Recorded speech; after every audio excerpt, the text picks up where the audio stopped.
One of the most overlooked things that separates a good trail network from a great trail network is the attention to detail. A few videos ago, you may remember we built this access road that takes us from the front of our property to the back. Instead of leaving the sides of the road unfinished, we decided to spruce it up and plant some grass. And last year when we were building with Tom, instead of leaving the rocks just scattered all over, he stacked them up into a nice neat pile. So the original plan for this video was to focus on some of the minor things that help contribute to the overall feel of a trail system. This is the top of Pine Hill. It's where most of our trails start and where we find ourselves regrouping the most. So in many ways, this spot alone sets the tone for the rest of the trail network. So let's spruce it up a little bit and give it a little bit of character. We'll start by heading back to the garage and making use of some of the scrap material we have left over from previous projects. Alright, now the question becomes, how do I attach these?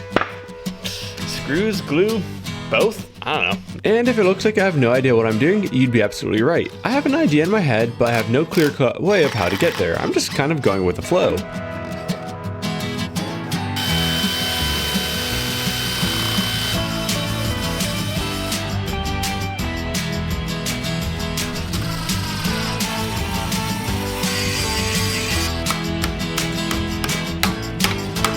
And with that done, it was time to head into the woods to gather up a few more materials.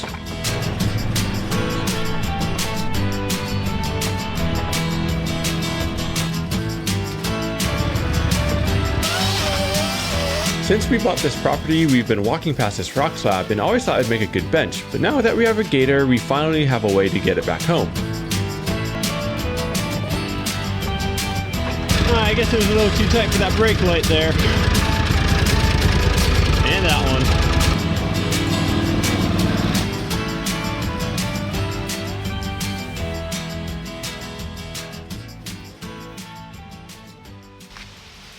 We have a wobbly bench. Good enough to sit on. Oh yeah, and that birdhouse that you saw me building earlier, well, that's not exactly a birdhouse. It's actually a little workshop with everything you need to keep your bike up and running, that way you don't have to run back to the house. Almost everything on this miniature workshop was built out of recycled material, from scrap wood to an old chain and even an old pickaxe handle. We try to reuse as much stuff as possible. Now I wanted to give this a clever name, but I couldn't think of anything that I liked, so if you have any suggestions, leave yours in the comments below. And the tools themselves, well, most of them were extra tools I had lying around or a few tools I picked up from the local thrift shop. The only thing that was basically new was this miniature floor pump, which I was keeping in my bike bag for when I flew, but since I haven't been flying much lately, it's a little bit more useful out here. Now I know I said we weren't going to do any major projects, but we are going to build a new trail. We're going to start on a new trail that's kind of a beeline for some of the major features on Toad's Road. This beeline trail, which we're calling Flyby, will veer off to the right just before the Toad Gap. The first step is to clean up the jug handle entrance to Toad's Road. This wasn't the original entrance to the trail, but a lot of people were finding it hard to get onto the whale tail from the tight turn. So this jug handle made it a little bit easier and straightened out your path. Despite this section looking relatively smooth, it was actually quite bumpy. Underneath the organic matter was a bunch of loose rocks, which made it really awkward to pedal over. I pulled out some of the loosest rocks and used them to line the trail, and this helped give it some definition. From there, all we needed to do was to find a source of dirt and coat the trail with a few layers.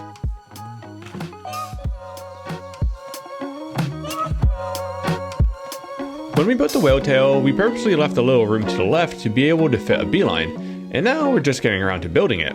However, this did mean we would have to widen the landing to accommodate the new line, but compared to some of the other projects we've tackled, this was a walk in the park.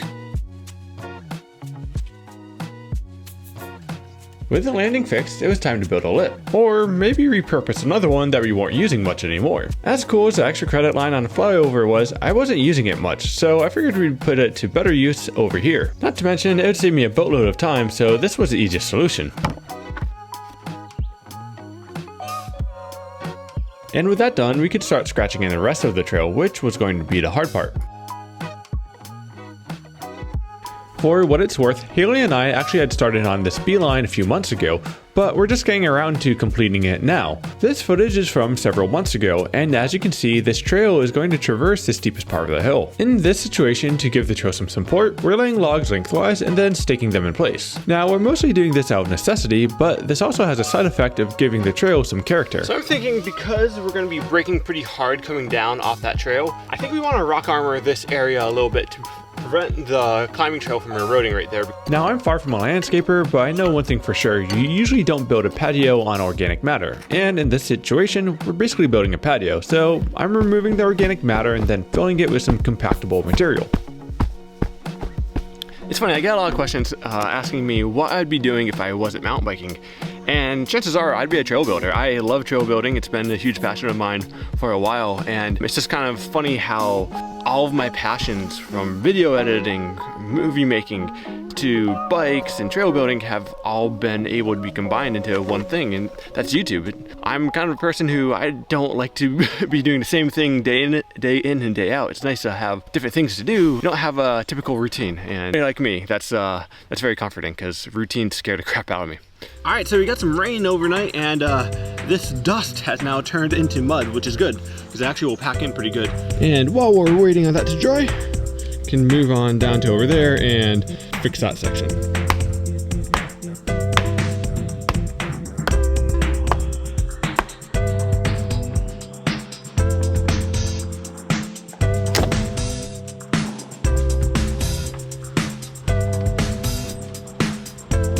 Alright, now to take the rocks from here and bring them all the way down there. As much as I like the quickness of building with my excavator, sometimes it's also nice to build things by hand, because building by hand means things are less permanent. And if it turns out you don't like what you build or you want to change it up, it's a lot easier to cover your tracks. Not to mention, there's something about building a trail by hand that just feels a little bit more rewarding.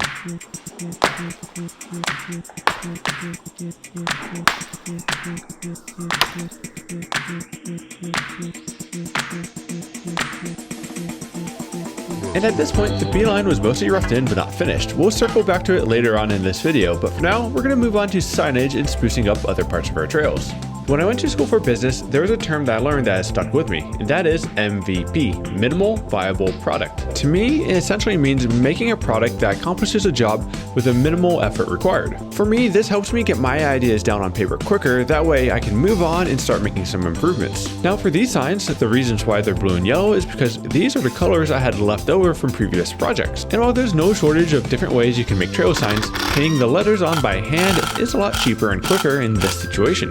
If you were to just see one of these signs alone, it would kind of seem out of place. But if you see these scattered throughout the whole network, your brain recognizes a pattern.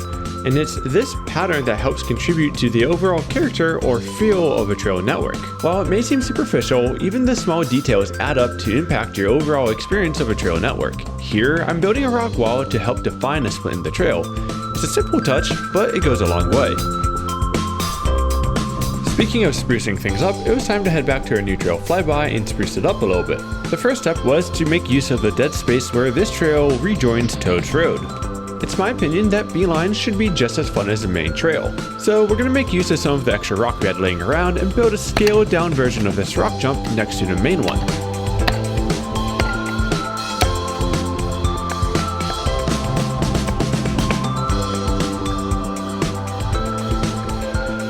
But even with its rock jump finished, this trail was still feeling incomplete. It was time to circle back further up the trail to try and tackle a project that I knew would turn into a can of worms. Alright, so this big rock is actually 3 rocks. We have the main big rock, we have this middle rock, and we have this rock slab that moves pretty easily. The goal here was to make use of the rock that was at the bottom. It had a cool angle to it and would make a good takeoff. But given how steep the terrain is around here, it's a little bit too steep for my skill level in excavator, so it was time to do all this by hand. Or at least with the help of some mechanical leverage. Alright, we're making progress. Slowly, but we're making progress.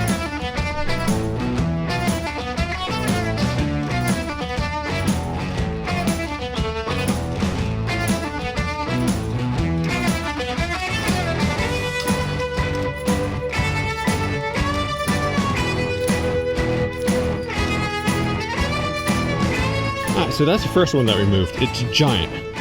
And that's the second one. It's even bigger. Let me give you a scale of how heavy this thing is. That's a big rock. And after a few hours, I was able to move these rocks out of the way enough to start working on the lip. That being said, there is one glaring issue. The transition between these two rocks was much too abrupt to make a nice smooth transition, so I tried to use a rock bar to see if I could level it out a little bit. But after many failed attempts, I came to the conclusion that this rock was just too big to chew off, so it was time to move on to plan B.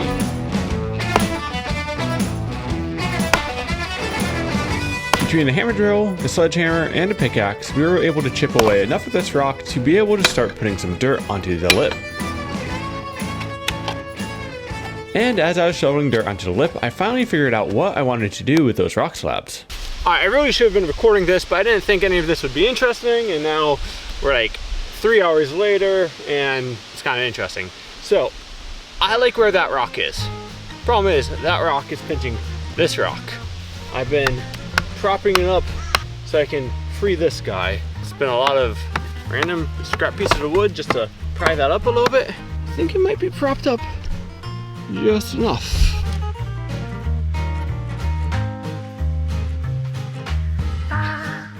And with that rock slab out of the way, it was time to build a foundation. And just like the tool shack that we built earlier, I didn't have a clear plan as to how I was going to do this. But as somebody who gets bogged down by analysis paralysis, sometimes it's easier for me to do more and think less. So for me, I'm better off at going with the flow and problem solving on the fly. Alright, so this is my trick to lift heavy objects. I was going to say it's a cheap solution, but given the price of 2x4s these days, it's not exactly cheap anymore.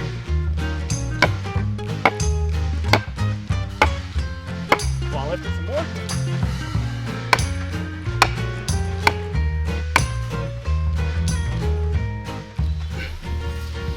Alright, now we need to just find something to fill this void.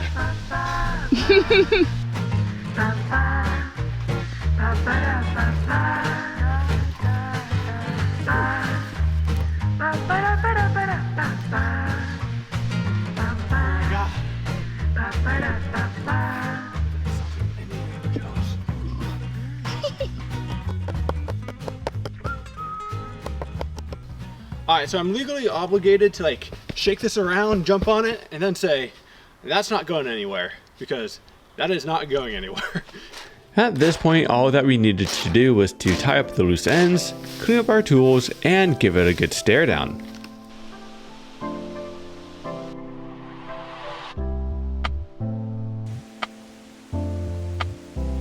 So to recap, our new trail Flyby bypasses the hardest features on Toad's Road, and then rejoins Toad's Road right before the rock step down.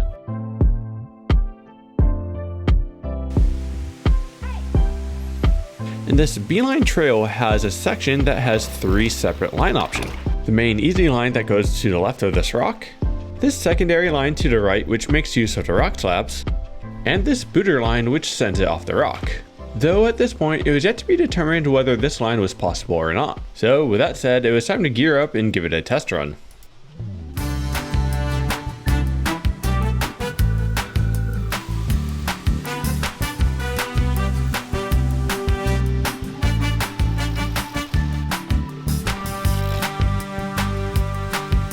Maybe it's because it's a new trail, but Flyby, which was meant to be a beeline for Toad's Road, may actually be more fun than Toad's Road itself. And in my opinion, that's the way it should be.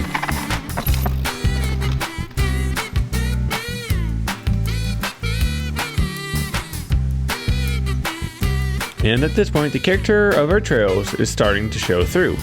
One of the main characteristics of my building style is I like to have multiple line options all the way throughout a trail. This makes one trail way more fun because there's different ways you can ride it. Now I'll be honest, going into this project I wasn't expecting to put this much effort into this trail, but given the result I couldn't be more pleased. Now we have a lot more work ahead of us throughout the summer, so be sure to stay tuned. As always, my name is Phil Metz. Thanks for playing bikes with me today, and I'll see you guys next time.